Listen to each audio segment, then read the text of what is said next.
enlaces que han sido bastante largos, pero bueno, han sido bastante provechosos para mucha gente, sobre todo los estudiantes que han estado aquí con nosotros todo prácticamente más de la mitad del año.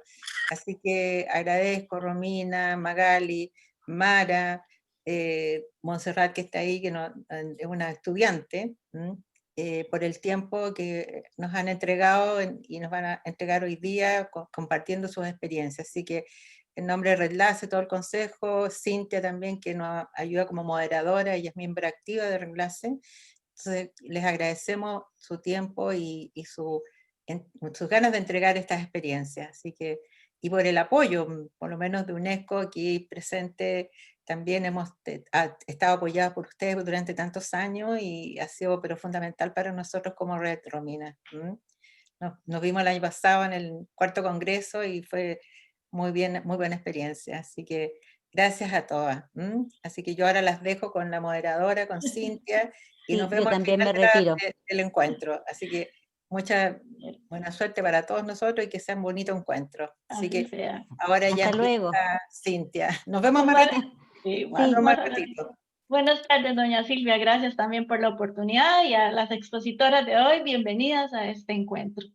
Vamos a dar inicio. Buenas tardes, distinguidos participantes de Latinoamérica y el Caribe. Y buenas noches para quienes nos acompañan desde el continente europeo. Sean bienvenidos al 17º Encuentro de Pedagogía Hospitalaria, promoviendo una educación con equidad e igualdad, organizado por la Red Latinoamericana y del Caribe por el derecho a la educación de niños, niñas y jóvenes hospitalizados o en tratamiento RELACET. Les saluda Cintia Bermúdez Chavarría, miembro de RELACET. Para la asistencia técnica tendremos el apoyo también de miembros de RELACET en el chat y para el apoyo con nuestros expositores por si se presenta alguna situación. Es un honor para RELACET poder programar estos espacios online para compartir muchas experiencias y buenas prácticas en la pedagogía hospitalaria, contando con la participación de personas distinguidas y expertas en diferentes campos de la salud y la educación, como los que vamos a tener hoy, el día de hoy. Entre las organizaciones que avalan los encuentros y que certificarán la participación mínima de 30 horas de quienes se hayan inscrito para dicha certificación está la UNESCO, el Parlamento Latinoamericano y Caribeño, aliado estratégico de pedagogía hospitalaria, la Universidad Santa Paula de Costa Rica, la Universidad Católica Silva Enríquez de Chile y la Facultad Paulista de Ciencias de la Salud de Brasil. Antes de iniciar, queremos señalarles que en el lado derecho inferior de su menú se encuentra el botón de interpretación. Al presionarlo y activar esta función, podrán seleccionar el idioma en que escucharán las ponencias, estando disponibles los idiomas de español y portugués. Por favor, les recordamos que escriban sus consultas en el chat de preguntas y respuestas. Estas serán resueltas por nuestros panelistas al finalizar todas las presentaciones. A nuestra expositora de hoy, les recordamos el cumplir el tiempo asignado para sus participaciones y al final de las 3 conferencias se tendrá un espacio de preguntas realizadas por los participantes en el chat para que ustedes puedan responder. Y bueno, para dar inicio al programa de hoy, contamos con la primera expositora, Mara Zulay y Nostra Perea de Colombia. Bienvenida, Mara. Licenciada en Ciencias de la Educación, con énfasis en Educación Física, Recreación y Deportes de la Universidad Pedagógica Nacional de Colombia, con especialización en Gerencia Educativa de la Universidad Libre de Colombia. Tiene una experiencia de 30 años en temas relacionados con educación docente universitaria, en coordinación y actualización. Durante su trayectoria en la Secretaría de Educación de Bogotá, ha coordinado diferentes programas y proyectos de las aulas en contextos hospitalarios. La organización de las orientaciones generales del programa, planteando los lineamientos de políticas educativas para la modalidad hospitalaria en Bogotá con los maestros en conjunto con la Secretaría Distrital. Ha participado en varios encuentros y cursos internacionales de pedagogía hospitalaria y además muy pronto, mañana también en otro más, Así que desde ya muchos éxitos para ese encuentro. Y sin más preámbulo, el título de la ponencia de nuestra profesora Mara, Fortalecimiento de la Política de Educación Inclusiva para Poblaciones y Grupos de Especial Protección Constitucional de Bogotá. Bienvenida, Mara. Escuchamos su ponencia. Gracias, buenas tardes. Voy a compartir la pantalla.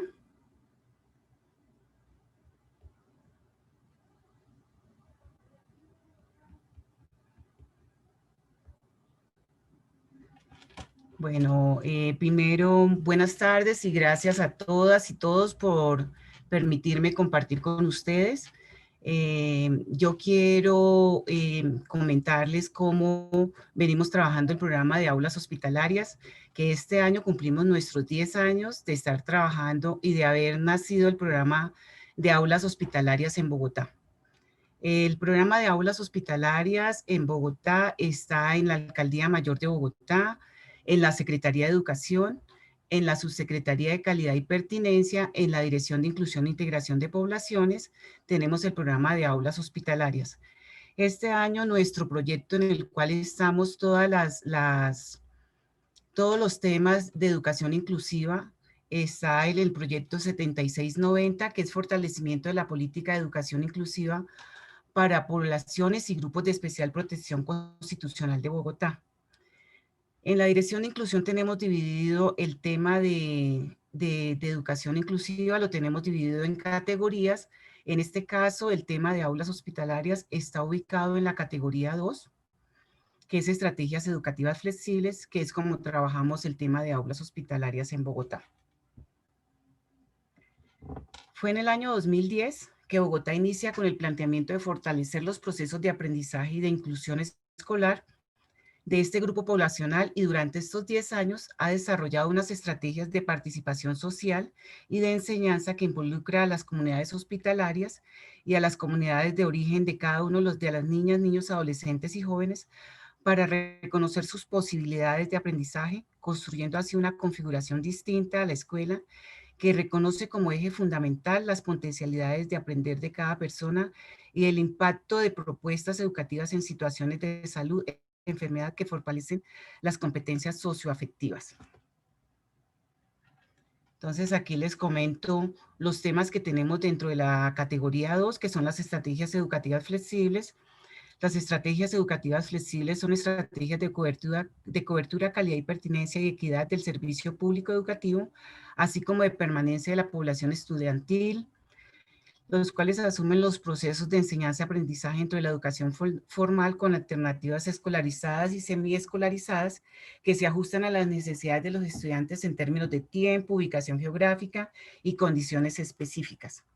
Los temas que manejamos en las estrategias educativas flexibles es el programa Volver a la Escuela, donde atendemos niños que están en esta edad, pero que pueden continuar su proceso escolar. Está el tema de aulas hospitalarias, que son niños en condición de enfermedad que pueden continuar todo su proceso académico. Están las aulas refugios, que son los niños y mujeres que han sido victimizadas. En cualquiera de los términos, nosotros los atendemos en este tema también lo manejo yo. Están los estudiantes de responsabilidad penal para adolescentes y está la educación para jóvenes y adultos. ¿Cómo trabajamos la educación inclusiva en Bogotá? En el proceso, la educación inclusiva lo trabajamos con un proceso que permite la identificación y respuesta pertinente a la diversidad de las necesidades educativas de todos los estudiantes a partir de la transformación de la cultura, las políticas y las prácticas pedagógicas en la escuela. ¿Qué buscamos con la educación inclusiva? Brindar los apoyos adecuados a las personas, posibilitando su participación en actividades y en entornos convencionales y no convencionales como la escuela. Organizamos los sistemas de apoyo desde los múltiples aspectos y contextos del desempeño humano. Promovemos currículos y estrategias pedagógicas flexibles, reconociendo los ritmos de aprendizaje de cada estudiante. Identificamos las capacidades y fortalezas de los estudiantes, promoviendo aprendizajes para la vida. No solamente lo que se enseña normalmente, sino otro tipo de aprendizajes que pueden facilitarle la vida con calidad a estos estudiantes. Ya entramos básicamente al programa de aulas hospitalarias en Bogotá. Lo tomamos como una estrategia que permite brindar un apoyo pedagógico acorde a las necesidades de la población objeto dentro de un ambiente de aprendizaje inclusivo de aula regular. Nosotros brindamos educación formal a las niñas, niños, jóvenes y adolescentes que están en condición de enfermedad e incapacidad. Nuestro objetivo es garantizar el derecho a la educación y su continuidad a los niños y niñas adolescentes que por su condición de enfermedad e incapacidad requieren de atención hospitalaria y ambulatoria. Tenemos unos objetivos específicos, que es garantizar el acceso y permanencia de los niños y las niñas y los jóvenes hospitalizados e incapacitados al sistema educativo. Establecer metodologías y estrategias diferenciales para cada ciclo como respuesta a las necesidades e intereses específicos de la edad correspondiente a los pacientes estudiantes. Nosotros los llamamos pacientes estudiantes porque aquí en Bogotá nuestros estudiantes ingresan por salud, no ingresan por educación, sino por salud. Dar mayor sentido a los procesos de formación de los pacientes estudiantes en función de su calidad, de su talento y de su proyecto de vida. Disminuimos la deserción escolar y la repitencia escolar de los pacientes estudiantes. Eso no quiere decir que nosotros lo que hagamos con estos chicos que están dentro del programa de aulas hospitalarias es decirles, porque el niño está enfermo, vamos a regalarle el año. No, esperamos darles a ellos una educación de calidad en la que ellos se sientan cómodos y puedan regresar a su aula regular en igual condición que el alumno que está en el aula regular. Para nosotros en Bogotá tener legalizado prácticamente el programa de aulas hospitalarias, tenemos un acuerdo del Consejo, que es el 453 del 24 de noviembre del 2010, por medio del cual se crea el Servicio de Apoyo Pedagógico Escolar para niños, niñas, adolescentes y jóvenes hospitalizados e incapacitados en la red adscrita a la Secretaría de Salud. Nosotros dentro de la Secretaría de Salud no manejamos solamente IPS que sean públicas, sino que también tenemos fundaciones, tenemos hospitales privados en las que los niños pueden tranquilamente continuar su proceso escolar.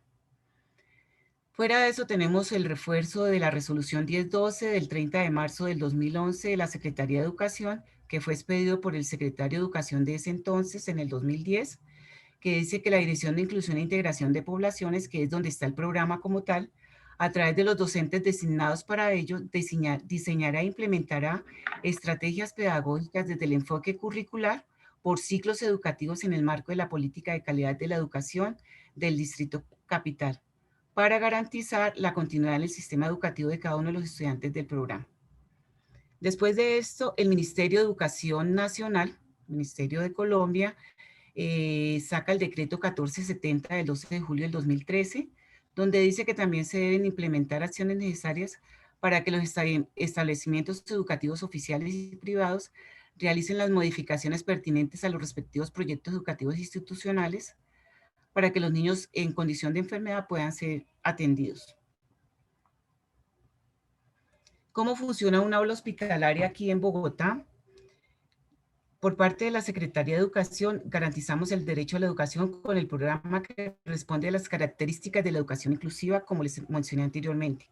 La Secretaría de Educación en este momento, nosotros tenemos 61 docentes contratados y pagos por la Secretaría de Educación que están exclusivamente atendiendo a los niños de las aulas hospitalarias.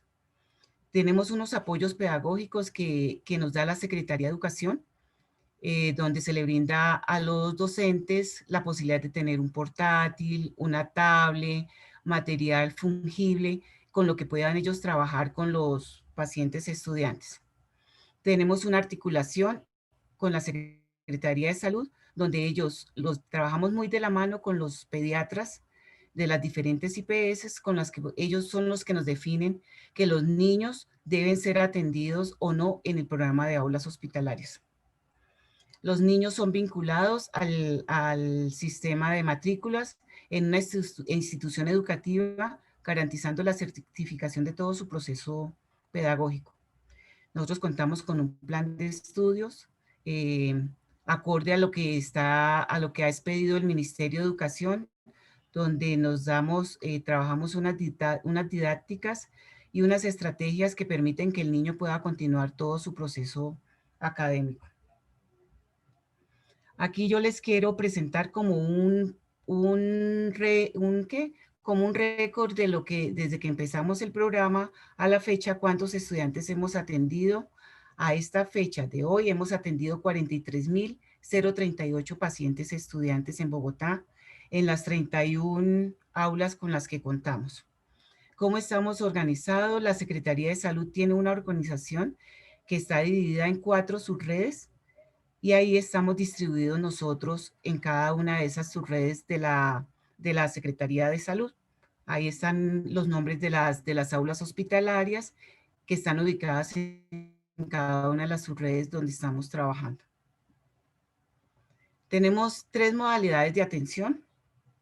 Una es los estudiantes que están vinculados al sistema escolar, pero son estudiantes escolarizados y desescolarizados, hospitalizados e incapacitados, y que por su condición de enfermedad no les permite asistir al aula regular por una certificación médica. Tenemos los de apoyo escolar, que son estudiantes escolarizados desde los 4 a los 18 años, de jardín a grado 11, y tenemos la atención domiciliaria, que son pacientes que por su condición de enfermedad no pueden asistir ni al aula regular ni a una aula hospitalaria. Entonces, ¿qué tenemos? Docentes. En este caso tenemos el apoyo de la Universidad del Bosque. Con ellos estamos atendiendo a los niños que por su condición de enfermedad no pueden asistir a alguno de estos 2 sitios como les mencioné anteriormente, pero pueden asistir las docentes a la casa de los niños. Tenemos unos docentes capacitados y formados para atender a los niños en condición de enfermedad, que tenemos en este caso unos docentes muy responsables, porque tienen personal a cargo, deben tener unas habilidades y unas actitudes laborales, una responsabilidad frente al proceso de toma de decisiones, iniciativa de innovación en la gestión, en el trabajo pedagógico que ellos hacen con cada uno de nuestros pacientes estudiantes, un valor estratégico de incidencia de la responsabilidad, y deben trabajar muy de la mano con el rector del colegio, con el médico pediatra y el trabajo que se realiza con los pacientes estudiantes. En este momento, por el tema de la pandemia, estamos trabajando virtual. Sin embargo, antes de que iniciara la pandemia, debíamos trabajar con algunos pacientes estudiantes de manera virtual, o sea que para nosotros no fue tan duro el cambio, porque ya lo veníamos haciendo. Entonces tenemos diferentes formas de trabajar con los pacientes estudiantes. La mayoría de los colegios en Bogotá tienen una plataforma, ellos se unen a esta plataforma, trabajan por WhatsApp, trabajan por la plataforma que les puede ofrecer tanto el colegio como el hospital. Tenemos unas entidades con las que nos articulamos. Tenemos en nuestro Centro Filarmónico Hospitalario, que lo trabajamos con la Orquesta Filarmónica de Bogotá, donde tenemos en este momento 71 pacientes estudiantes que hacen parte del Centro Filarmónico Hospitalario. Entonces, un día de esto los invito a que vean a nuestros niños las condiciones en las que van. La Secretaría de Educación les ha ofrecido todos los elementos de trabajo. Entonces tenemos nuestro Centro Filarmónico Hospitalario. Tenemos un trabajo articulado también con la Universidad Distrital Francisco José de Caldas. Ellos nos brindan docentes en formación de último año, de matemáticas, de química, de física, con los que podemos articular el trabajo de los docentes de aulas hospitalarias. Tenemos el apoyo de la Universidad del Bosque, como les comenté anteriormente, nos brindan docentes en formación de pedagogía infantil, con los que trabajamos toda la parte de atención domiciliaria. Estamos en este momento con IDARTES también. IDARTES nos está dando una formación a algunas aulas hospitalarias en todo el trabajo artístico que se puede generar con los chicos. Tenemos la Secretaría Distrital de Salud, que brinda capacitación a los docentes en diferentes temas con los que los docentes pueden mejorar la atención a los pacientes estudiantes. Tenemos una ruta de la salud. Esta ruta de la salud nos la brinda la Secretaría de Salud de Bogotá, y en esa ruta de la salud nos ayudan a transportar a los niños. Bueno, en el momento en que no estábamos en la pandemia, nos ayudan a transportar a los niños de su casa al aula hospitalaria. El niño recibe su clase y regresa nuevamente al aula hospitalaria, a la casa, perdón. Para que se pueda desarrollar y tenga mejor resultado el trabajo que nosotros venimos realizando en aulas hospitalarias aquí en Bogotá, nosotros hemos diseñado unos formatos que nos permiten hacer el seguimiento, la caracterización, la asistencia de los docentes, porque ellos van de lunes a viernes al hospital, atendiendo a los pacientes estudiantes. Voy a compartir uno de los formatos. Este es el formato de asistencia de los docentes. Lo deben firmar con la enfermera jefe de cada una de las IPS con las que estamos trabajando. Entonces, la hora de llegada del docente, en qué hospital está, en qué mes estamos, el nombre del colegio anexo, porque esto ellos lo deben reportar a su colegio todos los meses. Ve para allá, mi vida. Bueno, les voy a compartir el otro formato, que es de seguimiento. Es de seguimiento diario a los pacientes estudiantes. Entonces, el docente debe recoger toda la información que tiene con el paciente estudiante. En qué fecha ingresó, cuál es el nombre del paciente, cuál es el diagnóstico, la edad, el servicio que va a recibir, si es hospitalizado, si es de apoyo escolar, si es, qué grado escolar tiene.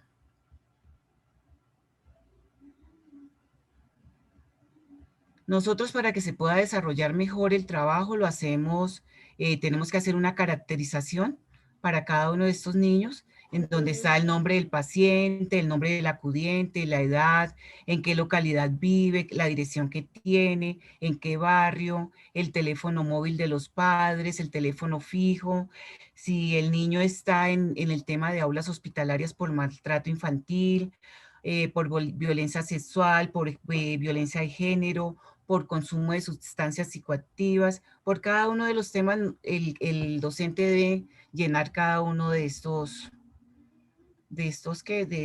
procesos. Aquí está el proceso escolar. Entonces está dividido por campos de pensamiento, por los temas que se van a tratar, por los criterios de desempeño de cada uno de los estudiantes, las estrategias metodológicas que debe continuar el niño. Deben hacer una evaluación inicial. Entonces tenemos los dispositivos básicos de aprendizaje, la atención, la imitación, la memoria, la comunicación, cómo hablan, qué interpretan. Esta información la necesitamos nosotros para poder llegar a un mejor desempeño de los docentes, de los pacientes estudiantes. Debemos hacer un reporte académico. ¿Cómo? Cuando compartes los documentos, no son visibles, pero en donde haces clic ahí, si vuelves a la presentación, y ahí estamos, pero era para avisarte. ¿No los están viendo? Ay, carambas, quién sabe qué pasaría aquí, pero... Sí. Pero igual cuando vuelves a la presentación, ahí estamos de nuevo. Sí, ahí está todos los formatos que utilizamos para organizar mejor nuestro trabajo. Ya lo pasé, ¿yo qué hice? Entonces tuvimos muchísimos avances en este año a pesar de la pandemia. Entonces, lo que les comentaba anteriormente, tenemos 43.088 pacientes estudiantes que hemos atendido a la fecha. Contamos con 31 aulas hospitalarias adscritas a 25 colegios distritales. Estamos en las 20 localidades de Bogotá. Tenemos 61 docentes. Tenemos 7 docentes que son nombrados por cada una de las IPS. Tenemos una base con la atención educativa formal de los 20 pacientes estudiantes con atención domiciliaria en 7 aulas hospitalarias, donde estábamos haciendo la prueba piloto. Yo ya no la llamo tanto la prueba piloto, porque ya con la Universidad del Bosque llevamos 3 años de estar trabajando con ellos y nos ha dado muy buen resultado. ¿Qué hice este año para que las cosas cambiaran y de pronto hubiera un mayor compromiso de los padres de familia para estos niños? Solicitamos a la Secretaría de Educación que nos diera unas horas cátedra para atender estos pacientes estudiantes, pero definitivamente estamos trabajando con todos,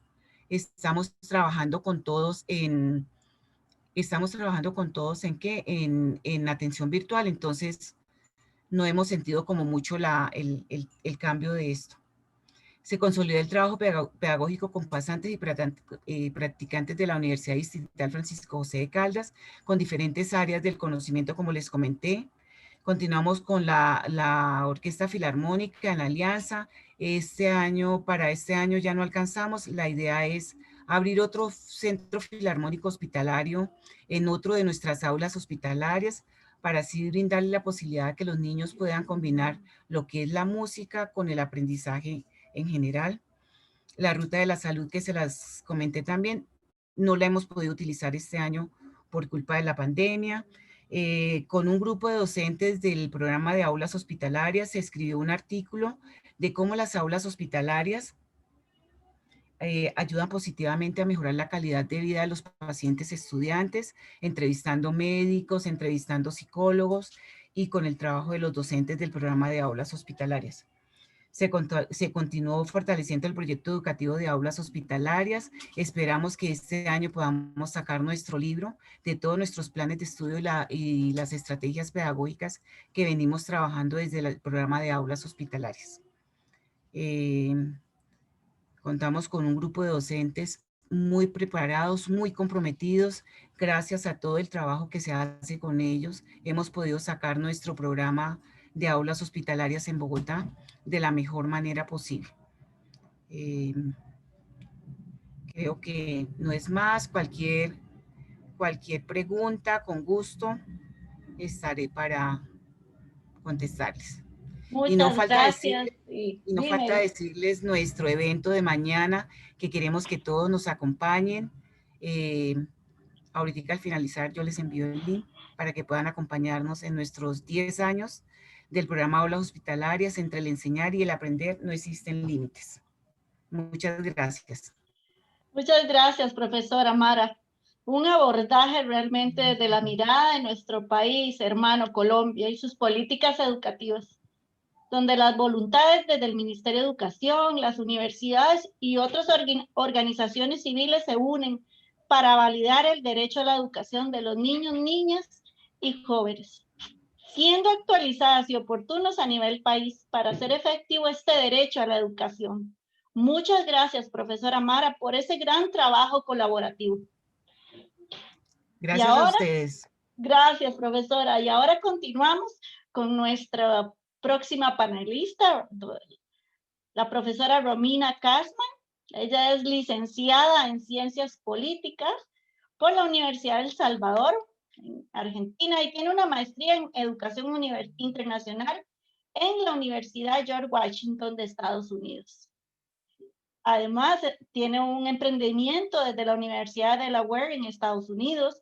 Es coordinadora del Programa Regional de Educación de la Oficina Regional de Educación para América y el Caribe de la UNESCO. Además, también contribuye a implementar temas de educación para la ciudadanía mundial. Anteriormente, trabajó 7 años en el Departamento de Desarrollo Humano, Educación y Empleo y Desarrollo Social de la Organización de los Estados Americanos, coordinando iniciativas en educación, en valores y prácticas democráticas y otros actores claves. Tiene cerca de 15 años de experiencia en el diseño de implementación y evaluación de programas en educación cívica y ciudadana y temas relacionados en el ámbito de organizaciones internacionales, sociales y civiles, así como también en el desarrollo de procesos de formación en dichos temas para educadores, estudiantes y hacedores de política en la preparación de materiales educativos. Hoy, nuestra profesora Romina nos va a hablar sobre la educación del futuro, democracia y pluralismo, diversidad y libertad de expresión. Buenas tardes, profesora, la escuchamos. Hola Marianela, muchas gracias. Muchas gracias también a Silvia Riquelme y a todo el equipo de la red, para la UNESCO, para nuestra oficina, la Oficina Regional de Educación para América Latina y el Caribe, Orial UNESCO Santiago. Es un honor estar colaborando y participando en este evento, como lo venimos haciendo desde hace algunos años. Admiramos mucho el trabajo que realizan. Así que, bueno, para nosotros realmente es un honor estar aquí y es una gran oportunidad de estar en contacto, de dialogar y, como decimos siempre, todas son oportunidades para poder aprender, para poder escuchar y poder continuar mejorando nuestro trabajo. Marianela, yo te agradezco, bueno, en la presentación y el título dice que es la educación del futuro. Y yo creo que hasta hace unos meses, antes de la pandemia, creo que uno siempre miraba los temas de educación ciudadana, educación para la ciudadanía mundial, como le llama la UNESCO, y miraba los temas también de educación para desarrollo sostenible como temas de futuro. Y hoy, y más que nada desde la pandemia, y yo lo veo en los últimos meses, la demanda por el conocimiento sobre estos temas, la demanda por priorizar estos temas, por herramientas, es cada vez más alta. ¿Por qué? Porque lo que necesitamos es comprender cómo funciona este mundo, ¿no? Cuáles son sus complejidades, ¿sí? En un marco de incertidumbre, ¿sí? Y en marcos también donde se encuentra el pesimismo, por un lado, ¿no? La incertidumbre, y por otro lado, la esperanza de una humanidad que quiere salir y que sabe que solo va a salir de esto toda junta, y que eso es un valor en sí mismo, que tiene que ver con el bien común y con el sentido de construcción colectiva con el otro, con la solidaridad, con la colaboración. De esto nos recuperamos, pero nos recuperamos juntos. Y esos son valores, ¿no? que uno los ve, pero hoy están como más en boga que nunca, ¿no? Esto de quédate en casa para cuidarte vos y cuidar al otro, ¿no? O sea, si yo me cuido, te cuido a vos. Si yo me quiero, también te estoy queriendo a vos. Y entonces eso se convierte también en un fortalecimiento, ¿sí? en un avance en el fortalecimiento de las relaciones sociales, como decía, la colaboración, el cariño, el afecto por el otro, que son tan importantes, ¿no? Para toda la vida y para la educación, por supuesto, sobre todo, ¿no? Y esto pasa también en medio de las tecnologías y cómo las tecnologías nos están mediando, ¿no? Y entonces, ¿cómo hacer? ¿Sí? O sea, primero la continuidad educativa, ¿no? Que es primero, perdón, la continuidad de la vida. ¿Cómo continúa la vida? ¿No? Cuando uno no puede salir, ¿no? Y cómo haces las compras, y cómo te relacionás con tu familia, ¿no? Y el que tiene acceso a la tecnología, y el que se puede comunicar o el que no se puede comunicar con sus familiares, ¿no? Sabemos de muchísima gente que no, o sea, que aun cuando quisiera poder comunicarse con sus seres queridos, quizás alguna persona mayor en riesgo, ni siquiera tiene un dispositivo al cual accede para poder contactarse, ¿no? Y entonces yo creo que hoy, más que nunca, nos hemos dado cuenta de lo privilegiados que somos, ¿sí? De aquellos que podemos acceder a estas pequeñas pero grandes cosas, no solo para la continuidad educativa, sino la continuidad de la vida. Y cuando uno habla de la continuidad educativa y escuchando también, digo, a la profesora de la Secretaría de la Alcaldía de Bogotá, también escuchando, digo, me acuerdo de la conferencia del año pasado, lo que significa el aprendizaje como una experiencia de construcción colectiva. El aprendizaje es una experiencia colectiva, y esto ustedes lo saben mejor que nadie, ¿no? Y cómo ese aprendizaje hoy, esa continuidad educativa, atraviesa los muros de la escuela, está en la familia, la escuela fue a la familia fue a la escuela, y cuando uno se preguntaba, ¿cómo trazamos puentes entre la educación formal, no formal e informal? Están todos trazados. Ya están trazados estos puentes. Ahora, lo que hay que contribuir es cómo ayudamos al aprendizaje entre estos puentes y al aprendizaje entre estos actores, y la colaboración y la democratización de los espacios de diálogo y de cooperación entre estos actores para poner en juego y hacer circular la información, el conocimiento que se produce. En los últimos tiempos, todo hemos aprendido. No les digo los docentes, como ustedes se habrán dado cuenta, los docentes han tenido que o sea, no quiero decir improvisar, pero puesto en práctica toda su experiencia, y además sus ganas, su valentía, y sufriendo también cuestiones personales, porque esto nos ha afectado de alguna manera a todos, ¿no? Las familias, todos hemos aprendido algo, y entonces, ¿cómo hacemos circular todo este conocimiento, ¿sí? Toda esta información, las prácticas, y las hacemos circular en un mismo espacio? Entonces, hoy tenemos muchos desafíos. Entonces, cuando uno habla de la educación del futuro, de que estos temas son el futuro, para mí la educación ciudadana, ¿sí? Es mucho la educación cívica, ciudadana, ciudadanía mundial, hoy se plasma, hoy está en todos los lugares, ¿sí? Y nos interpela para que podamos construir juntos mejores y más fuertes relaciones sociales que nos permitan repensar lo que está pasando, repensar el mundo que tenemos, porque así como está, pareciera que esto no podría continuar, ¿sí? O sea, tenemos que repensar cuáles son las causas, ¿sí? De esta pandemia. O sea, yo recién me paré porque estaba pensando, algunos le dicen esto es una oportunidad, para mí esto es una crisis, esto es una tragedia, ¿no? Cada uno lo ve desde donde puede. Y entonces, ¿cómo uno puede conjuntamente construir esas acciones colectivas para poder recuperarnos y salir de esto que sabemos que va a tardar unos años?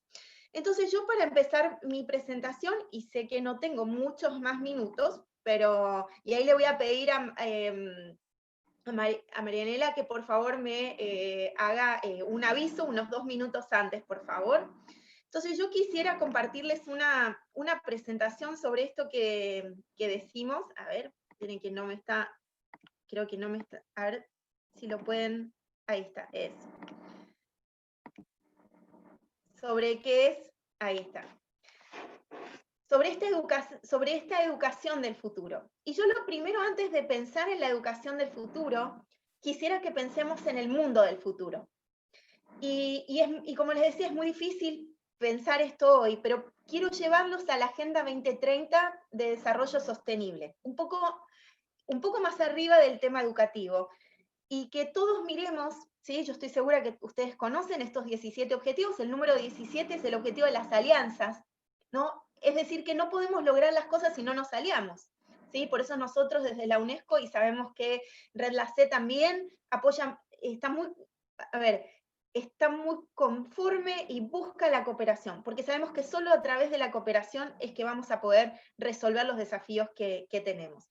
Cada uno de estos 17 objetivos implican derechos y libertades fundamentales. Los Estados miembros, los países, 193 países de las Naciones Unidas, se comprometieron a justamente asegurar, garantizar que todas las personas, ¿sí?, puedan ejercer plenamente los derechos y las libertades fundamentales comprendidos, ¿sí?, de alguna manera organizados en estos objetivos. Y el concepto de desarrollo sostenible es mucho más que lo que es hace algunos años, que tiene que ver más con quizás temas de cambio climático, desastres naturales. Hoy el desarrollo sostenible tiene que ver con este conjunto de 17 objetivos. Y la idea es que estos 17 objetivos van de la mano, van juntos. ¿Por qué? Porque la salud va con la educación y va con la igualdad de género y la reducción de las desigualdades, con el fin de la pobreza, con el crecimiento económico. El crecimiento económico va con la educación, con la salud, con la igualdad de género, con la energía.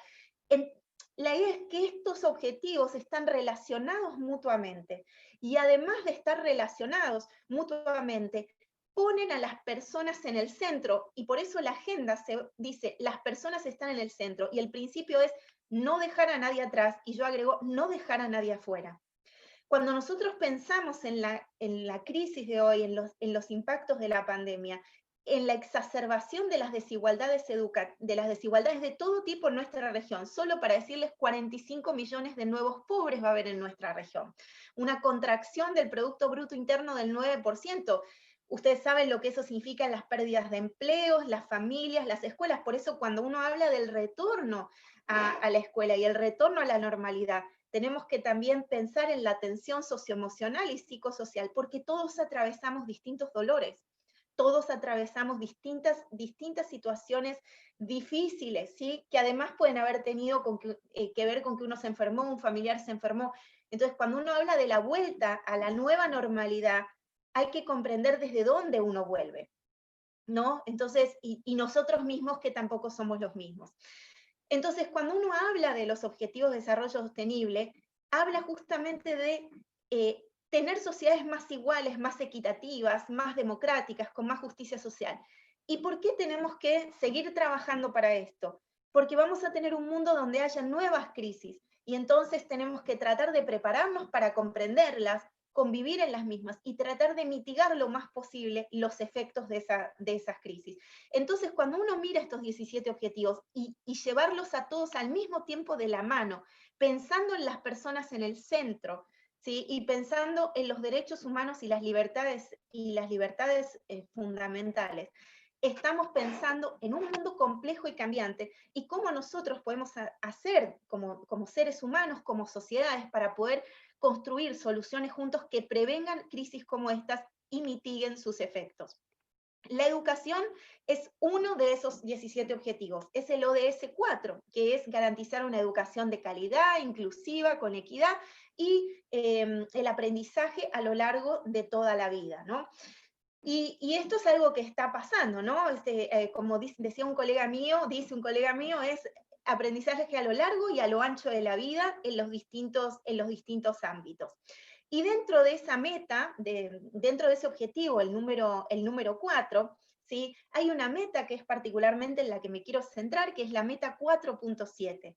Y la meta 4.7 trata no solamente de poner a las personas, a ver, nosotros estábamos hablando de una de una agenda que ponía a las personas en el centro, no solo como objetos, como destinatarias, sino como sujetos, y sujetos además de la transformación. La meta 4.7 nosotros decimos que es el corazón de la agenda, de toda la Agenda 2030 para el Desarrollo Sostenible, y es el corazón para el empoderamiento de las personas. ¿Para qué? Para lograr todos esos objetivos. Si bien garantizar los derechos humanos y las libertades fundamentales es un deber indelegable de los países, es un deber indelegable de los estados, todos de alguna manera somos corresponsables. Y entonces eso hace, ¿sí? Como en nuestra parte como ciudadanos, partes de la sociedad, comunidad, de organizaciones, de redes, cómo podemos trabajar juntos para impulsar esos derechos, para hacer accountability de las políticas públicas, para participar, para incidir, para abogar desde nuestro espacio para que esos derechos y libertades fundamentales sean una realidad. Entonces esta meta, la meta 4.7, ¿sí? A ver, algunos cuando la leen dicen, uy, esto es una colección de conceptos. Entonces yo solo quiero leerla con ustedes para que miremos bien. Dice, bueno, que garantizar que los alumnos, los estudiantes adquieran los conocimientos necesarios para promover el desarrollo sostenible, ¿no? Que es el objetivo grande, ¿no? ¿Cómo hacemos sociedades más sostenibles? Que quiere decir sociedades más equitativas, más inclusivas, más democráticas, etc. Todo lo que dijimos al principio. A través de la educación para el desarrollo sostenible, los derechos humanos, la igualdad de género, la ciudadanía mundial, valoración de la diversidad.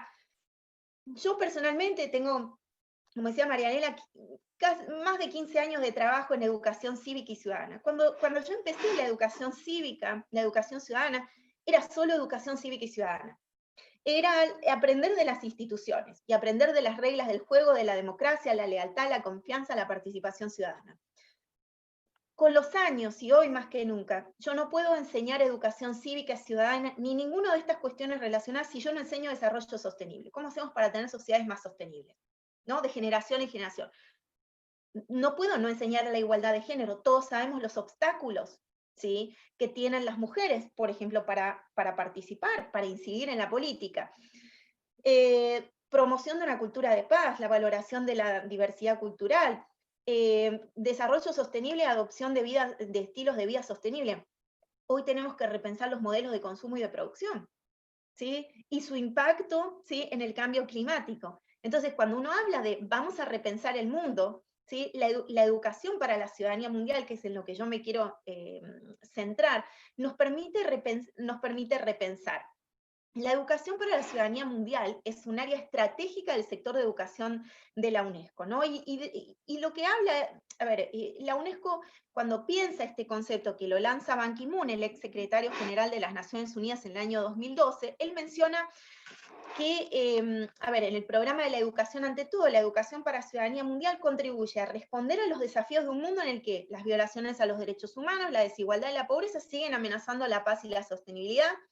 La educación para ciudadanía mundial tiene que formar a las personas para asumir un rol activo, tanto a nivel local como mundial, en la construcción, bueno, de lo que hablábamos, sociedades más democráticas, pacíficas, inclusivas, sostenibles, y desarrollar valores, actitudes y comportamientos que apoyen una ciudadanía mundial responsable. Y aquí me quiero detener. Hay 3 dimensiones en las cuales nosotros organizamos de alguna manera la educación para la ciudadanía mundial. Una tiene que ver con la cognitiva, otra la socioemocional y la conductual. Cuando nosotros hemos hecho estudios curriculares, de análisis curricular, a veces vemos más reflejados los temas cognitivos, a veces los más, por ejemplo en el nivel secundario, los temas socioemocionales en preprimaria y primaria, y los temas conductuales, esto de pasar a la acción, no están tan reflejados en los currículums. E incluso en el ámbito no formal, muchas veces se ponen más en juego los anteriores que el conductual. Y lo que nosotros queremos decir a través de estas dimensiones es que justamente la educación para ciudadanía mundial necesita que estas 3 dimensiones estén juntas. ¿Por qué? En lo cognitivo es el pensamiento crítico, es la comprensión, primero de las distintas variables, lo económico, lo social, lo político, lo institucional, al mismo tiempo, ¿no? Y cómo también al mismo tiempo suceden en el ámbito local, nacional, global, etc. Después, lo socioemocional, ¿sí? Que tiene que ver con el sentido de pertenencia a una humanidad común. Pero yo quiero ir un paso antes a esto, que tiene que ver con lo que hablábamos antes. El cuidado de uno mismo, el cuidado del otro. El cariño de uno por el cuidado de otro.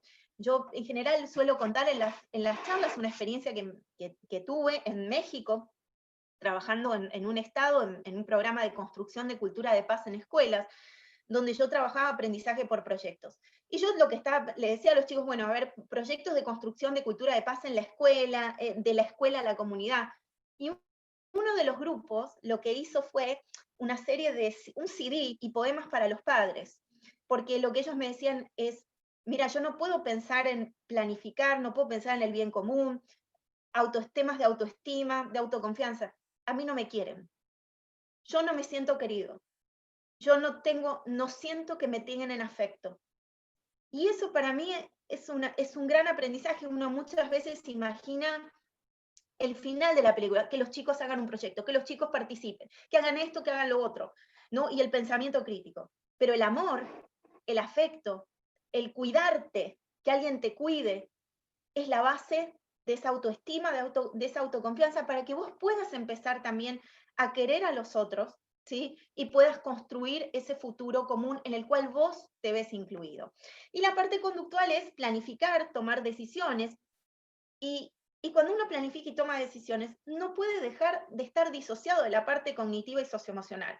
Entonces, por eso es muy importante que cuando uno piensa, o cuando uno habla de repensar la educación, pensemos en una educación, en temas de educación de educación cívica, ciudadana, etcétera, donde la actitud, los comportamientos estén basados en el conocimiento y también en los valores y los principios, ¿sí? O sea, que yo tome decisiones, que yo piense, planifique pensando en el otro, con base en los derechos humanos, la igualdad de género, la diversidad, el reconocimiento, el respeto, la valoración, etc. Entonces, ese maridaje entre las 3 dimensiones es algo muy importante. ¿Por qué es importante la educación para la ciudadanía mundial en tiempos de COVID? Bueno, primero, principios y valores humanos, de entendimiento mutuo, para aprender a vivir juntos en tiempos de crisis, para prepararnos para entender estos tiempos de crisis, ¿sí? Y también para promover el pensamiento crítico sobre las soluciones, cómo hacemos para resolver esto juntos. El enfoque que la UNESCO tiene sobre la educación para ciudadanía mundial, yo podría decir que está dividido como en 4 dimensiones, digamos, transversalizadas por una idea, que es una educación transformadora.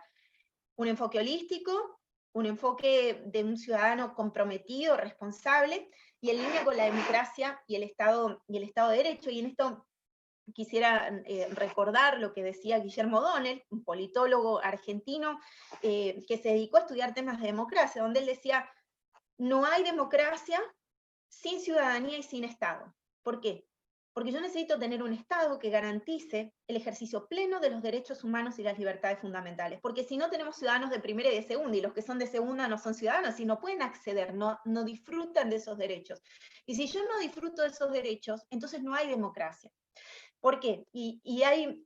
yo soy politóloga y una vez, y nosotros los politólogos nos complicamos mucho con lo que son las definiciones de la democracia, la ciudadanía, y una persona una vez me dijo, mira, la democracia es esa capacidad, esa posibilidad de elegir y ser elegido. Entonces, y a mí me pareció eso muy bueno, porque si uno tiene educación, si uno tiene salud, si uno puede ejercer no mínimamente, plenamente los derechos humanos y libertades fundamentales, tiene la capacidad de elegir, de poder elegir lo que cree que es la mejor opción, pero también ser uno la posibilidad de ser una opción para su propia comunidad, ¿no? Y eso te lo da el haber accedido, ¿sí? El haber accedido, ejercido esos derechos humanos y libertades fundamentales. Contextualizado, un enfoque contextualizado que sea pertinente, relevante, basado en la historia y las experiencias. La UNESCO habla de educación para ciudadanía mundial, pero cuando nosotros trabajamos con los países, con las organizaciones, todo tiene mucho que ver con las historias, las culturas, las identidades que tienen los países y las comunidades. La cuestión son los valores, ¿no? Y cómo interactuamos y construimos a partir de esos valores. Y como hablábamos también antes, principios, valores, los derechos humanos, la igualdad de género, equidad, diversidad. Y también con base en una educación transformadora. Finalmente, cómo trabajamos nosotros cuando nosotros hablamos de Estados miembros, no hablamos solo de gobierno, sino que trabajamos con distintas organizaciones.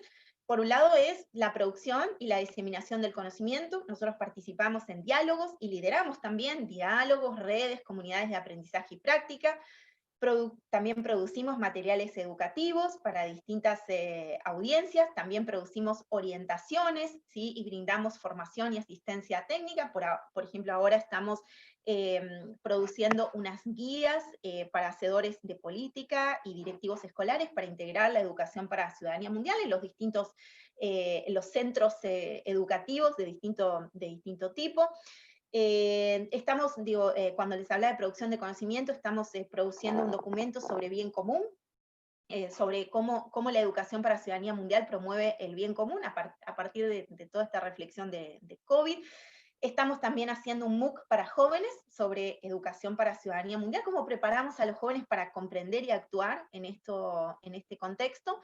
Diseñamos e implementamos prácticas en conjunto con organizaciones y también sistematizamos y analizamos estas prácticas para promover su adaptación y réplica. Y todo esto lo hacemos en alianza, porque si no estamos aliados con distintas organizaciones, instituciones, distintos sectores, es muy difícil poder lograr todo.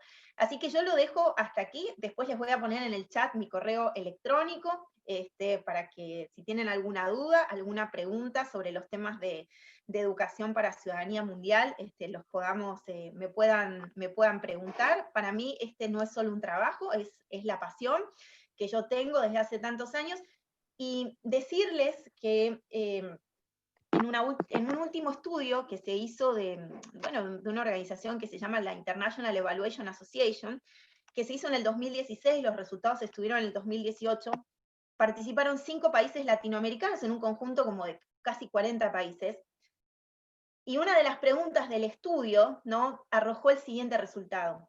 Un 70% de los chicos de estos países de la región, 5 países de la región que participaron, dijeron que preferirían gobiernos autoritarios, dictatoriales, si les daban seguridad y estabilidad.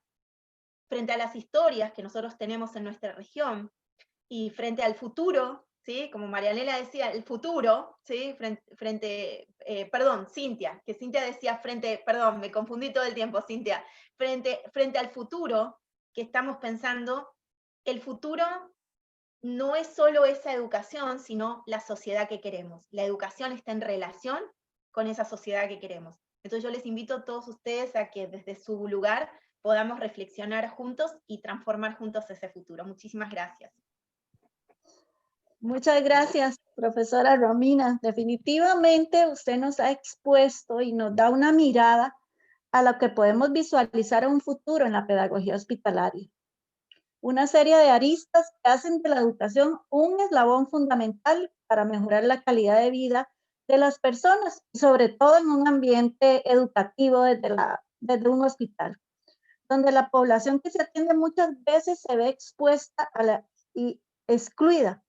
Su exposición, profesora Romina, nos hace estar atentos a estrategias de atención para los estudiantes en condición de enfermedad, que se les asegure la inclusión en cualquier contexto donde se encuentren, y para ello los países, como usted bien lo apuntaba, y las organizaciones deben velar por ese cumplimiento. Una gran reflexión, y así también lo ven los participantes en el chat, desde la posición de la UNESCO. Muchas gracias, profesora Rubina. Y nuestra última participación, la profesora Magali Espech Vidal. Ella es profesora de Estado en Educación Diferencial con mención en Discapacidad Intelectual de la Universidad de Chile. Es licenciada y magíster en Educación Especial de la Universidad Pontífica y de la Universidad Católica de Chile. Tiene un diploma de estudios avanzados de doctorado en Psicología y Educación con fundamentos psicológicos del aprendizaje, la enseñanza y evaluación de la Universidad Autónoma de Madrid. Es máster en entornos de enseñanza y aprendizaje mediados por tecnologías digitales de la Universidad de Barcelona. Actualmente académica de la carrera de Pedagogía en Educación Diferencial en jerarquía asociado, y es coordinadora de prácticas profesionales intermedios e iniciales de la carrera y coordinadora del programa de psicopedagogía y aprendizaje del Centro de Estudios y Atención a la Comunidad de esta misma universidad. La profesora nos va a cerrar este encuentro con la ponencia Innovación Tecnológica en Prácticas Profesionales, oportunidad para crecer, para adaptarse y para servir. Buenas tardes, profesora. Buenas tardes, Cintia. Muchas gracias por la presentación. Y en primer lugar, quiero agradecer a Red LACET por habernos invitado a participar de estos encuentros que sin duda han sido muy interesantes y muy enriquecedor para nuestra práctica pedagógica diaria, y también como formadores de futuras y futuros profesionales en esta área. Quisiera compartir pantalla y contarles mientras que nuestro vínculo desde la carrera de Pedagogía en Educación Diferencial con la educación hospitalaria justamente se relaciona desde las prácticas profesionales, desde las prácticas de la asignatura y también de los seminarios de grado. Y en este momento cada vez hemos ido avanzando en donde nuestras estudiantes y nuestros estudiantes acceden a hacer sus trabajos prácticos y en este contexto a la práctica profesional en la aula hospitalaria.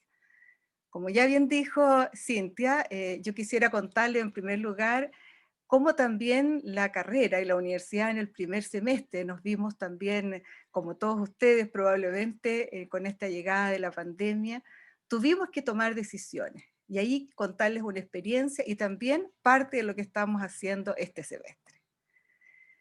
En primer lugar, me parece importante señalar el contexto de nuestra universidad como una universidad católica inspirada en el humanismo cristiano y en el ideario de Don Bosco. Y justamente desde allí concibe a la educación como un proceso de transformación. Importante, ¿cierto?, los que nos comentaba recién Romina, cómo también nos transforma como personas y como profesionales. Sin embargo, pensando sobre todo en contribuir a una sociedad con mayor dignidad y justicia. Desde allí, en marzo de este año, 2020, teníamos a 107 estudiantes de práctica profesional, distribuidos en 26 centros. Aquí aparecen, ¿cierto?, escuelas regulares con o sin programa de integración escolar, escuelas especiales, escuelas y aulas hospitalarias y escuelas en contexto de encierro. Situación que, como todos sabemos, tuvimos que generar cambios. ¿Eso qué significó? Por supuesto, adaptarnos al nuevo contexto, a estas diversas realidades y siempre con este espíritu de servicio. Desde allí, rescatar nada más que desde nuestra carrera de educación diferencial algunos aspectos relevantes del perfil profesional de nuestros estudiantes, que tienen que ver justamente con valorar a todas las personas en su esencia y como todas las personas tienen derecho a la educación, derecho a la familia, derecho, ¿cierto?, también a una sociedad con una mejor calidad de vida. Por otro lado, el generar e implementar respuestas educativas para poder responder a las necesidades educativas que puedan presentar. El trabajo colaborativo, y aquí se ha manifestado, el aprendizaje es colectivo. Cuando estamos con otros, y en este caso con profesionales o con profesionales, ¿cierto?, de apoyo, con las familias y también con distintos agentes sociales. Además, es quien diseña y desarrolla proyectos educativos con la comunidad, con la familia y con todas las redes hay de apoyo. Desde lo personal, profesionales que manifiesten la proactividad, la autonomía y la creatividad. Y justo el último punto es que aplica recursos tecnológicos optimizando su quehacer. Y es allí donde quiero contarles qué sucedió en este primer semestre, donde estos 107 estudiantes de práctica profesional tuvimos que tener un giro. Todavía era una época en donde el apoyo online todavía no se podía realizar. Siempre teniendo en cuenta en este recorrido de la práctica el perfil profesional de nuestras estudiantes. Segundo, que todas estas experiencias respondieran a las exigencias de la Comisión Nacional de Acreditación, que tienen que ver con el acompañamiento docente, con el registro de la información y con los procesos evaluativos. De manera tal que en un primer momento nuestras estudiantes indagaron acerca de lo que ofrece o ofrecía la web en relación a estos contextos ciertos educativos. Y desde allí, también en forma ya más específica, a través de correo o distintas vías, poder rescatar o poder conocer cuáles eran los requerimientos o las necesidades de los distintos contextos. De manera tal, y ahí está lo central, que nuestros y nuestras estudiantes diseñaron páginas Wix, siempre con un enfoque didáctico, lúdico, en donde se uniera el aprendizaje de una manera bastante más cercana, privilegiando el trabajo también colaborativo entre nuestros y nuestras estudiantes, acompañado, por supuesto, con el diseño curricular y las planificaciones. Todo esto con una constante y semanal reflexión crítica y constructiva, desde el trabajo profesional, desde el rol, desde el servicio, desde también lo que nos estaba pasando como personas. Hay una contención emocional muy importante. Por lo tanto, ahí el objetivo fue el diseñar estos recursos pedagógicos y digitales con planificaciones diversificadas en esta plataforma, ¿cierto?, Wix. Aquí les cuento, esta Wix tenía 3 focos principales. Por un lado, el aprendizaje. Segundo, actividades de la vida diaria. Y tercero, ¿cierto?, el foco en la familia y cuidadores. Desde el aprendizaje, las estudiantes tenían que seleccionar 2 asignaturas y también un objetivo, ¿cierto?, de aprendizaje transversal. Los recursos ahí estaban focalizados en cápsulas temáticas, ¿cierto?, en software interactivo, lecturas que fueran entretenidas con audiolibros y también guías de aprendizaje diversificadas de manera de responder a los distintos estilos y también presentar o representar la información a nivel auditivo, visual, etc.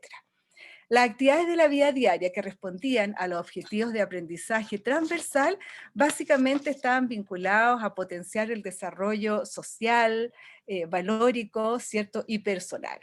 Hacia las familias y cuidadores, las infografías de tipo informativas y pedagógicas permitían de alguna manera también involucrarlos en el trabajo, ¿cierto?, y en el aprendizaje de sus niños desde la casa, desde la familia. Todo esto siempre con una evaluación formativa y constante retroalimentación. O ustedes allí están mirando, ¿cierto?, a su derecha, algunos, ¿cierto?, de las páginas en donde se manifestaba el acceso a cada una de ellas, las pestañas con las que se incorporaba cada una, las asignaturas a las cuales podían acceder, y todo esto siempre con un apoyo a nivel de instrucciones verbales, ¿cierto?, orales, pero también el lenguaje de señas, dependiendo, ¿cierto?, del contexto. Desde allí, las asignaturas, ¿cierto?, que nuestras estudiantes seleccionaron, o los cursos, estaban relacionadas no necesariamente, o si estaba lenguaje, comunicación y matemáticas, sino que también lo interesante que se involucraron en la historia, en las ciencias naturales, en las artes, de manera de cómo integrar el aprendizaje de una forma más lúdica, entretenida, que sea accesible a los niños. Por lo tanto, aquí los recursos podían desplegarse o también interactuar en la misma plataforma. Aquí ustedes, por ejemplo, visualizan en su parte, ¿cierto?, inferior, lecturas entretenidas que eran descargables dependiendo cada uno de los cursos. Y a su derecha, en la parte superior, tenemos un poema, ¿cierto?, del sistema respiratorio. Todo esto de una forma lúdica y entretenida. Frente a las actividades de la vida diaria, estaban enfocadas básicamente a cómo aprovechar el tiempo en casa, desde actividades, ¿cierto?, de repostería, recreativa, actividades de yoga, juegos, manualidades, etc. Y frente a las familias o cuidadores, estos infografías que tenían que ver con el énfasis en algunas estrategias para la vida saludable, como en este caso, o técnicas, hábitos de estudio, o cómo apoyar o contener en la casa a nuestros niños, nuestras niñas, y también cómo estimular la inteligencia emocional. Cada uno de los recursos iba con distintos formatos de evaluación en términos de una autoevaluación o una heteroevaluación, de manera tal que también tanto la familia o en su eventualidad los docentes pudieran aportar para enriquecer este trabajo de nuestros y nuestras estudiantes. Aquí ustedes están visualizando las 13 páginas Wix diseñadas, ¿cierto?, para los 26 centros educativos, donde 11 profesionales compartimos esta experiencia y que fue un tremendo trabajo. Como bien lo planteaba Romina, para nosotros esta crisis constituyó un desafío de poder responder de alguna manera a lo que también los centros de práctica y el rol profesional, ¿cierto?, estaba considerado. Y desde allí resaltar que sí tuvimos la oportunidad de realizar todas las reuniones con los centros de práctica de manera online, donde fueron protagonistas nuestros y nuestras estudiantes. Ellos dieron cuenta de cada una de sus páginas, lo que contenía, cómo se podía acceder, todos los recursos, de manera tal que hubo ahí una retroalimentación bastante directa con los distintos centros y contextos educativos. Sin embargo, el segundo semestre, y es bueno mencionarlo, y ahí gracias justamente a la tecnología, gracias a la conectividad, es que también las prácticas, tanto profesionales, bueno, sobre todo intermedias, es que hemos podido conectarnos desde bien al norte de nuestro país. Nosotros estamos ubicados en la región metropolitana, Santiago, bien al centro, ¿cierto? Tenemos ahí Arica, y tenemos Punta Arenas, aproximadamente cada uno alrededor de 1.800, 2.000 kilómetros de distancia. Y Rancagua, que está a 84 kilómetros, que sin duda, si no tuviéramos esta posibilidad que también nos ofrece la tecnología, probablemente no habríamos tenido esta instancia.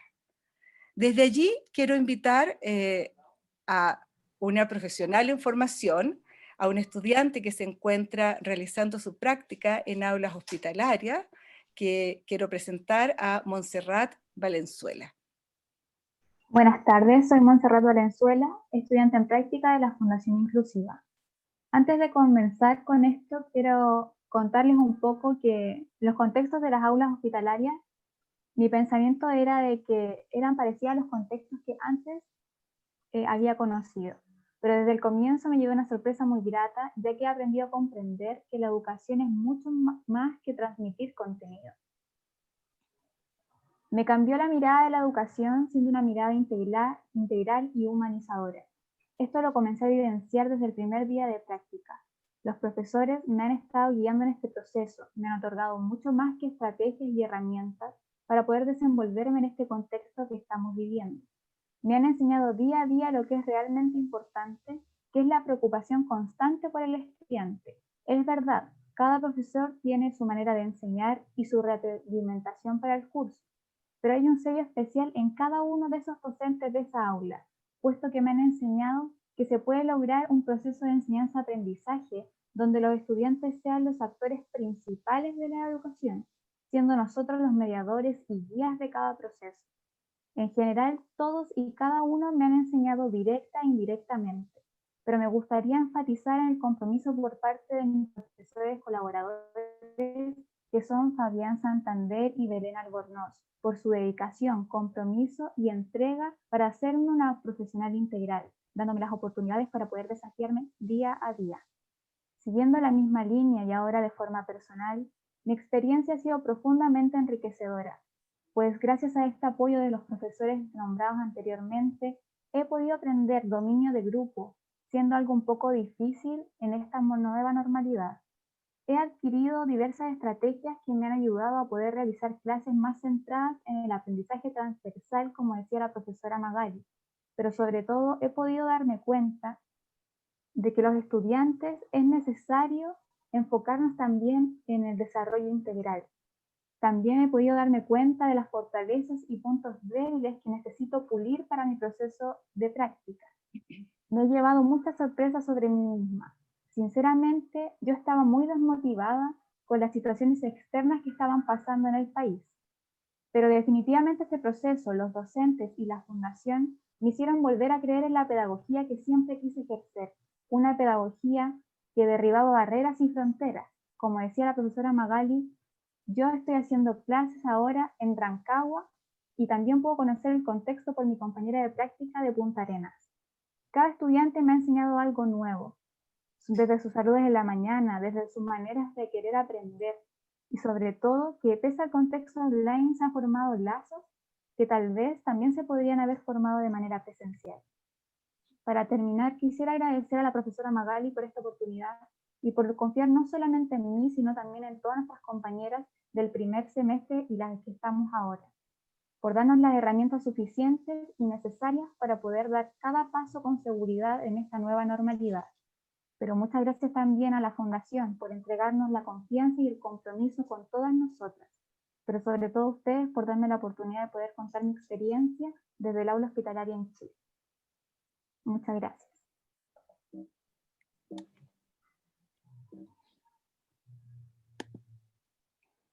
Bueno, en este contexto podemos ver que los estudiantes tienen máscaras con el profesor Fabián, que es el que protagoniza el sol. Yo soy la luna.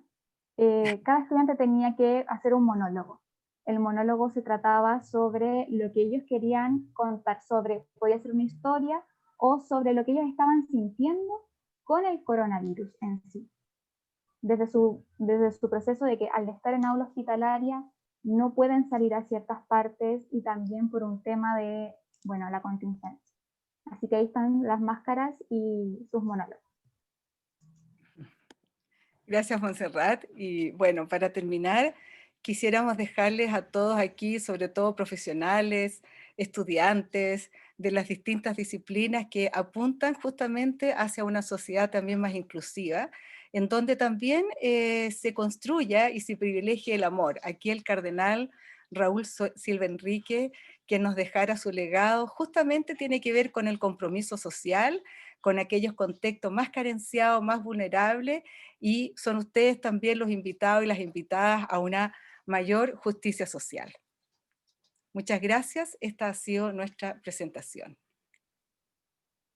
Muchas gracias, profesora Magali, y un gusto a Montserrat también haberla tenido en esta exposición. Definitivamente, las competencias a nivel tecnológico de las profesionales en educación que van a realizar la mediación pedagógica o que realizamos la mediación pedagógica ya, tanto en ambientes hospitalarios, no debe ser ajeno en estos entornos virtuales de aprendizaje. Hay que estar actualizados en crecimiento constante a nivel tecnológico y así mejorar la calidad de la atención educativa que ofrecemos. Lejos de que el COVID-19 sea una forma de ver dificultades en nuestras actuaciones pedagógicas, debe verse como una forma de crecer, así como lo decía el título, de adaptarnos a las exigencias del momento, a ver oportunidades en espacios donde pareciera no haber soluciones, como es un contexto hospitalario.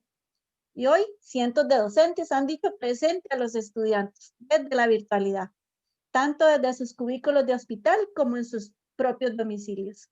Muchas gracias por esa exposición y por recordarnos que se puede salir adelante y que hay muchas cosas más que hacer.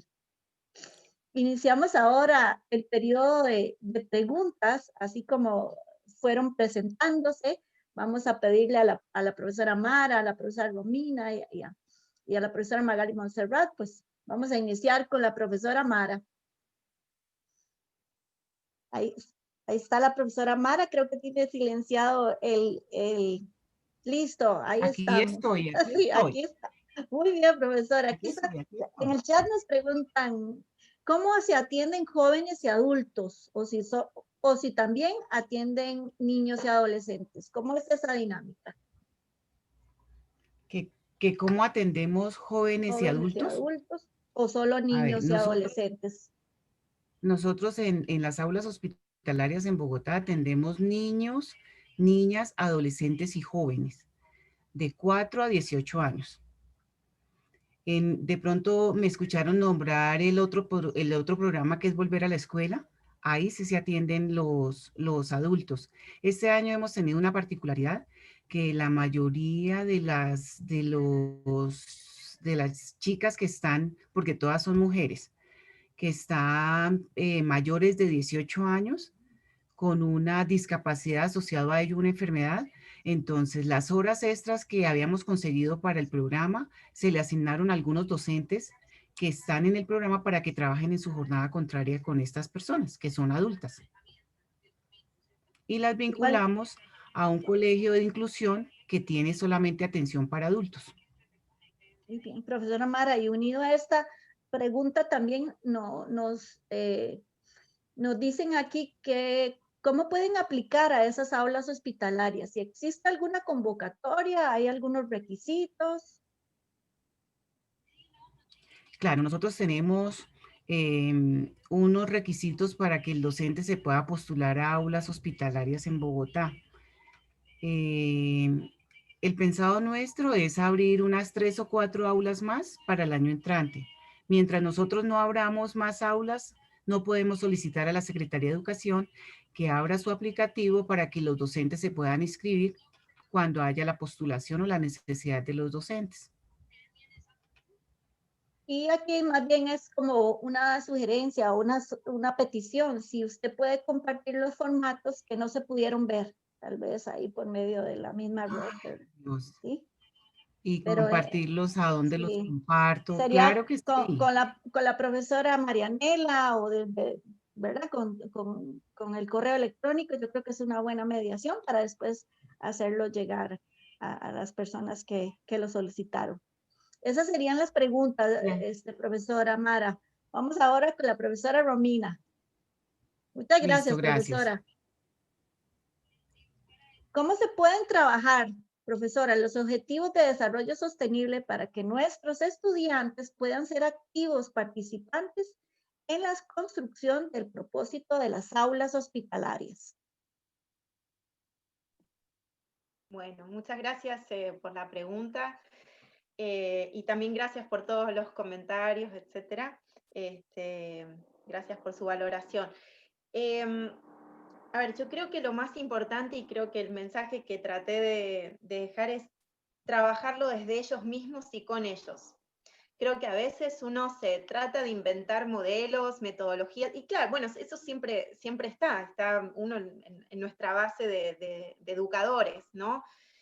Pero creo que lo principal es que podamos escucharles, conocer sus intereses, conocer aquellos que quieren aprender, aquellos que sienten que necesitan aprender. Muchas veces uno les pregunta a los chicos, si por ejemplo en esta situación de COVID hay encuestas, ¿no? Y entonces dicen, ¿vos sentís que estás preparado? Más allá de lo que vos quieras aprender, ¿estás preparado para vivir en este mundo? No.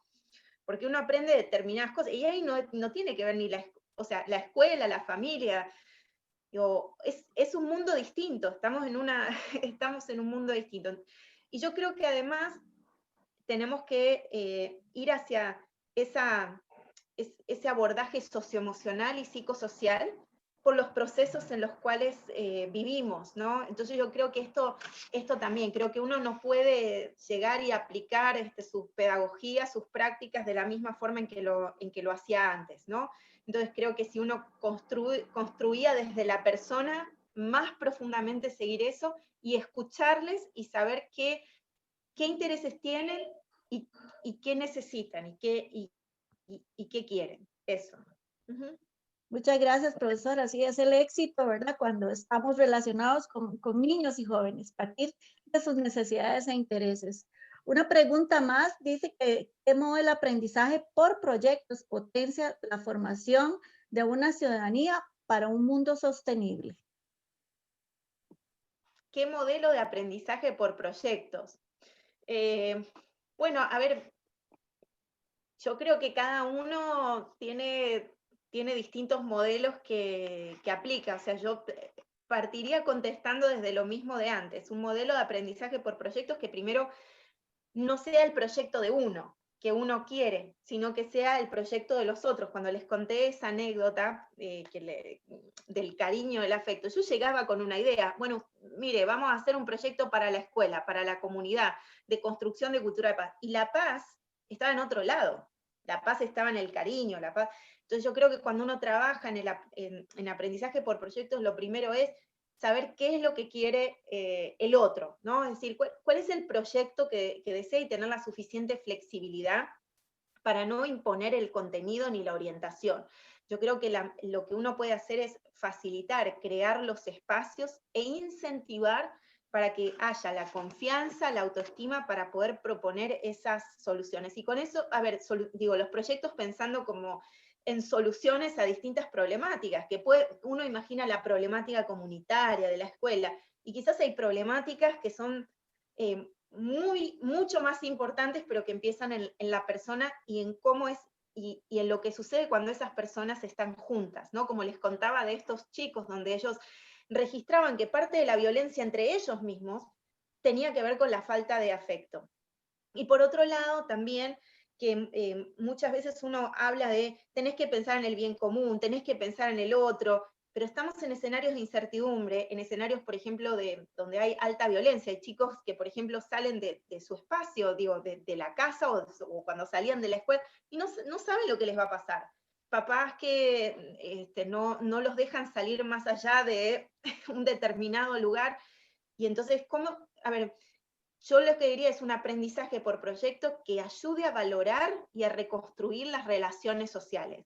Yo por un rato me olvidaría el objetivo del bien común. O sea, por supuesto, es bueno hacer algo bueno por el otro, o sea, y hacer algo en la comunidad, hacer algo en tu escuela, hacer algo en tu casa, pero que el objetivo sea esa reconstrucción de esas relaciones sociales, Creo que yo iría como hasta ahí. Y después, si tienen interés, podemos discutir un poquito más, más a profundidad con el tema del aprendizaje por proyectos.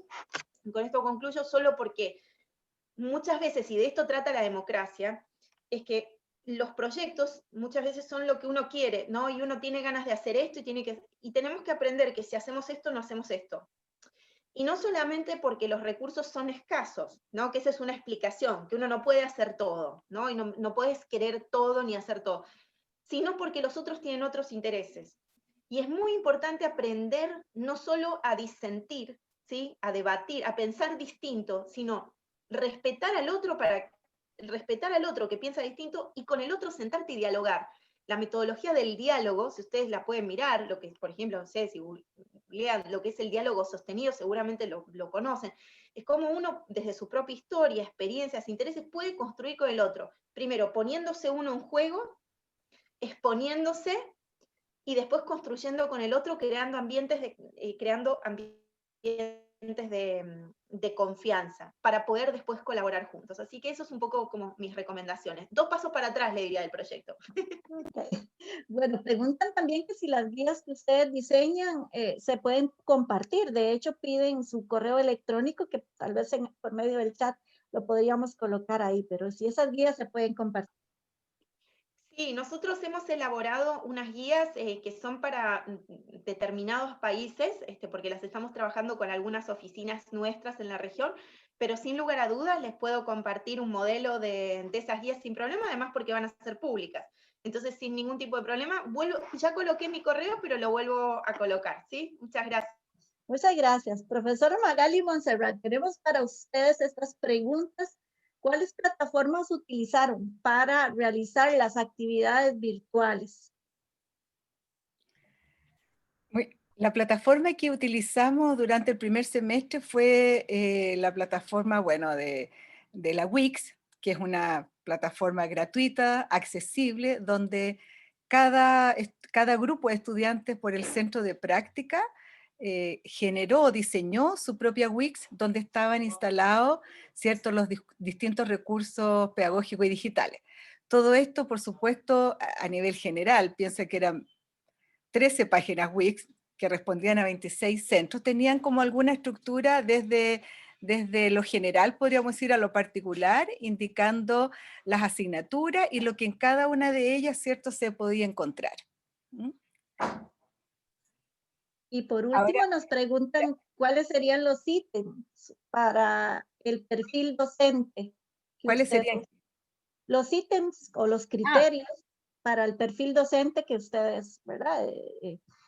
Forman desde la universidad. claro. Ahí en primer lugar, bueno, nuestra carrera, y como bien lo señalaba, lo primero que es importante es que pensamos en la educación inclusiva, que la educación es un derecho de todas y todas las personas, y en ese contexto siempre privilegiando los apoyos o los recursos que necesita una persona, un estudiante para salir adelante. Desde allí, la formación de la carrera, si bien tiene 2 menciones, y es por un tema, podríamos decir, que en nuestro país también se requiere, siempre está focalizado en trabajar respondiendo a esas necesidades, trabajando colaborativamente con otros profesionales o con otros profesores, con la familia también, incorporándolo sobre todo pensando en derribar estas barreras no solo del aprendizaje, sino que también para que puedan participar en la sociedad, participar en las distintas acciones, actividades bueno, que correspondan. Ahora, no sé si me permite, Cintia, es que escuchaba muy atentamente todo lo que plantea Romina, que estoy muy de acuerdo con el aprendizaje basado en proyectos.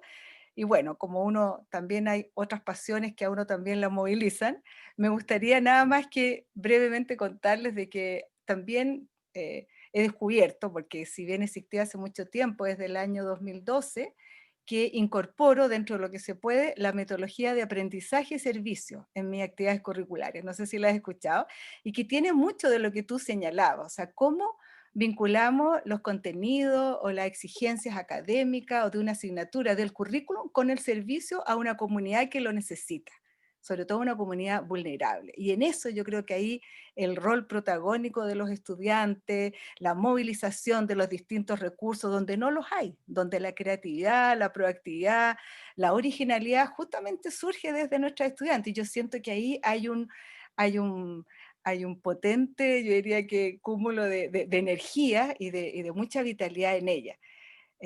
Manifestar solo eso y que justamente yo sé que ahí conozco CLAIS, el Centro Latinoamericano de Aprendizaje y Servicio Solidario de Argentina, y contarte que además justo nosotros en Chile tenemos ahora un seminario, ahora este jueves, los 2 jueves, con nuestra red nacional. Yo creo que tiene mucha relación, sin duda lo que hacemos está Claro. siempre pensado en cómo apoyar, cómo responder, ¿cierto? En este caso, a los estudiantes, a la familia, a los equipos, cómo generar también una sociedad más inclusiva, una sociedad que también considere, ¿cierto?, todos estos elementos del desarrollo sostenible como parte de su proceso. Y Así desde es, allí, así es. sí, nada más que quisiera también rescatar de Montserrat, que ojalá ella, yo diría que tuvo un cambio súper importante en esta práctica, y agradecerle aquí públicamente el que ella dé su testimonio, porque creo que para ella en primer lugar y para nosotros como corresponsables de su formación ha sido muy valioso. Muchas gracias, profesora. Las exposiciones de hoy definitivamente dan una mirada de todo ese trabajo que hacemos en países diferentes, pero con la misma oportunidades para todas, para la misma inclusión, inclusive Montserrat con esa experiencia que nos contó, ¿verdad? Y bueno, para Relace definitivamente con esas exposiciones y las que hemos tenido atrás, se cumplen los objetivos desde la promoción y el desarrollo de la pedagogía hospitalaria en América Latina y el Caribe. Estos espacios de exposición cada semana en que nos hemos reunido en torno a la pedagogía hospitalaria ha buscado a lo largo de muchos años que cada recurso sea valioso para los niños, para las niñas, para los jóvenes como Montserrat, ¿verdad? No solo en situación de enfermedad, sino en los contextos en donde la pedagogía es posible. Además, sigue validando el derecho a la educación en cualquier lugar del planeta en donde nos encontremos. Esperamos para todos que esta jornada de hoy haya sido de gran satisfacción como todas las otras, porque las expositoras han sido de calidad y las experiencias que nos han contado. Les invitamos cordialmente a participar de nuestros 2 últimos encuentros, los cuales se realizarán el próximo jueves a las 16 horas de Chile. Revisen las zonas horarias, que en muchos casos han cambiado. En el sitio web de la red se han publicado todas estas exposiciones para que las puedan ir repasando. Se les recuerda también a todos los participantes completar en el chat el link para la jornada de hoy. Para todos, una feliz tarde y noche para otros. Nos volvemos a ver el próximo jueves en el 18º encuentro. Bendiciones, solidaridad para los países de Centroamérica y Colombia que están pasando por situaciones tan difíciles con el huracán. Pero nuestro abrazo y nuestro cariño desde Relacet y desde cualquier país que representemos. Un abrazo y muchas gracias. Buenas tardes para todos. Gracias, profesora Romina, gracias, Mara, gracias, Magali, Montserrat, doña Silvia y todos. Gracias por la oportunidad de moderar y presentar a estas expositoras. Sí, Muchas bueno, en gracias, nombre de la Silvia. red también nos Muchas despedimos de todo el consejo Sí, y darle las gracias por el tiempo, como decía al principio, y muy buenas las exposiciones, de verdad. excelente. Romina, Sí. Magali, todos los Mara que están aquí presentes, Montserrat con su testimonio, creo que han sido muy importantes una vez más para todas las personas que están escuchando. Así que gracias a todos por el tiempo, gracias por su dedicación y por entregarnos sus experiencias. Así que, bueno, que sea una linda tarde, una linda noche. Muchas gracias, un fuerte abrazo para todos y todas. Gracias a ustedes. Así Bueno, que nos estamos viendo, estamos hablando y nos estamos viendo. Si claro Dios que quiere. sí. Gracias. Gracias Adiós. a todas. Hasta luego. Gracias. Gracias. Cuídense. Gracias. Sí, que estén muy Gracias. bien. Gracias.